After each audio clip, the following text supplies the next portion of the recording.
देवों की विजय दानवों की हारों का होता युद्ध रहा। संघर्ष सदा और अंतर में जीवित रह नित्य विरुद्ध रहा।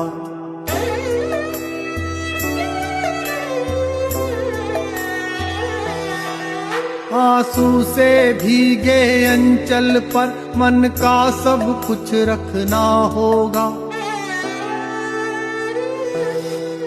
तुमको अपनी स्मृत रेखा से यह संधि पत्र लिखना होगा।